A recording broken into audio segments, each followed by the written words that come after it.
Every parent has lived this moment. You walk into the room, something is broken, something is spilled, something is missing, and the child looks right at you with big innocent eyes and says, "I didn't do it," even though you saw it happen. And as parents, we feel confused, frustrated, sometimes angry, and we ask ourselves, why can't they just tell the truth? But what if everything we think we know about kids and lying is wrong? What if lying in childhood is not about being sneaky, manipulative, or disrespectful, but about fear, safety, and connection? The truth is this: children don't lie to deceive, they lie to protect themselves, because a child's brain is not wired for morality, logic, and consequences the same way an adult brain is. A child's brain is wired for survival. Kids don't sit and plan lies, they react, and lying is a reaction to fear. They are not thinking, "How can I hide this?" They are thinking, "How can I keep myself safe?" They are afraid of punishment, afraid of disappointing the people they love, afraid that the truth might make the parent angry, sad, or less connected to them. So they choose the sentence that feels safer: "I didn't do it." Parents hear dishonesty, but the child feels survival. And this understanding changes everything. The first time a child lies, it is not a sign of bad character, it is a sign of emotional fear. Because when a child tells the truth, they are risking something. They fear that honesty might cost them love, approval, or safety. All children want one thing more than toys, more than treats, more than attention. They want connection. And when the truth threatens connection, lying becomes protection. Imagine a little boy who spills juice on the couch. The parent walks in and says, "Who did this? Tell me the truth." And the child says, "It wasn't me." Not because he hates honesty, but because he remembers the last time something spilled. He was shouted at, punished, or sent away, and the nervous system remembers spill equals danger. So lying becomes the safer door. Or imagine a little girl who takes a cookie before dinner. Her grandmother asks, "Did you eat a cookie?" And she shakes her head because she wants to see her grandmother smile, not frown. And her lie is not manipulation, it is self-preservation. Lying in children is not a moral failure. Lying is a coping strategy. And when adults respond with anger, shame, or punishment, lying grows. But when adults respond with calmness and safety, honesty begins to grow because children tell the truth when truth feels safe. Two homes teach this perfectly. In home one, a child drops a glass, and the parent shouts, "What have you done? Why can't you be careful? Go to your room." And next time something breaks, that child will lie, not because they are bad, but because truth equals punishment. In home two, the same accident happens, and the parent takes a breath and says, "It broke, I know you didn't mean to.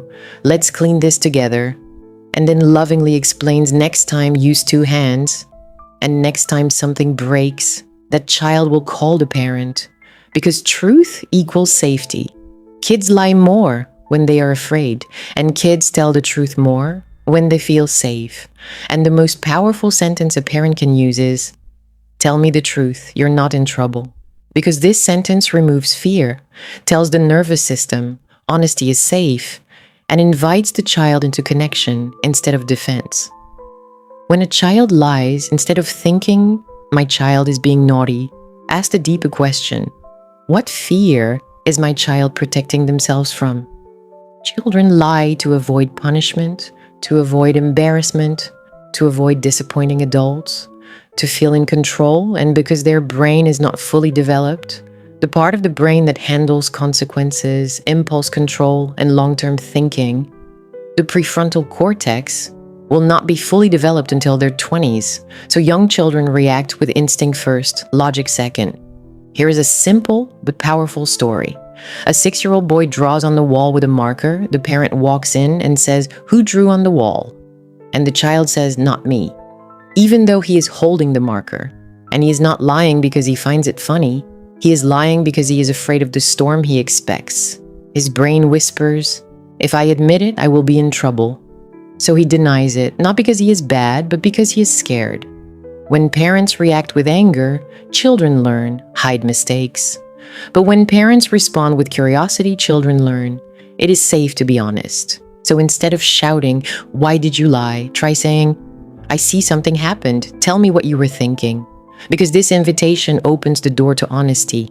Instead of punishment, offer guidance. If something breaks, tell me. I will help you. We fix problems together.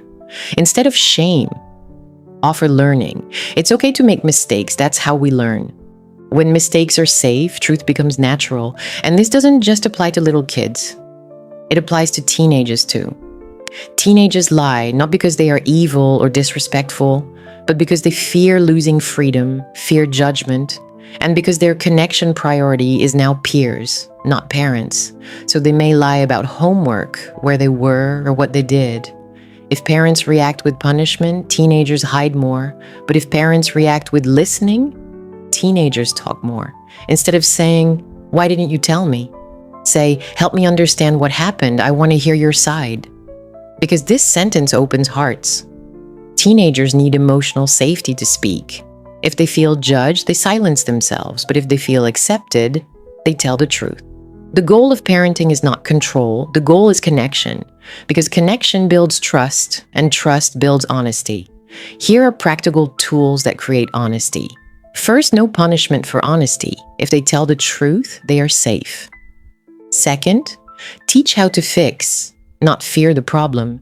You spilled, let's clean it together. Third, celebrate honesty even when it is messy. Thank you for telling me. That was brave. Fourth, model honesty yourself. When you mess up, say, "I forgot, I'm sorry, I need to fix this," because children learn more from our example than from our lectures.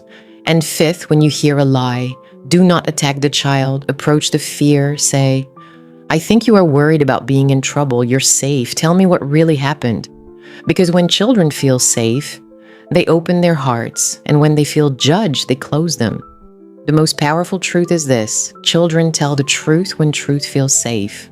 So the next time your child lies, pause, breathe, and choose connection over control. Say, "I know it's hard to tell the truth sometimes. I'm here, you're safe, let's talk." Because lying is not the enemy. Fear is the enemy, and honesty grows in safety. Our job is not to scare children into honesty, but to create a home where honesty can live. When mistakes are safe, truth becomes natural. And then when a child knows they are loved, even when they fail, the lies disappear. Children don't lie to deceive. They lie to protect themselves, so create safety, and honesty will show up. Look into their eyes and say, "Tell me the truth, you're not in trouble." And watch how truth begins to grow, gently, slowly, strongly, because honesty blooms where love and safety live.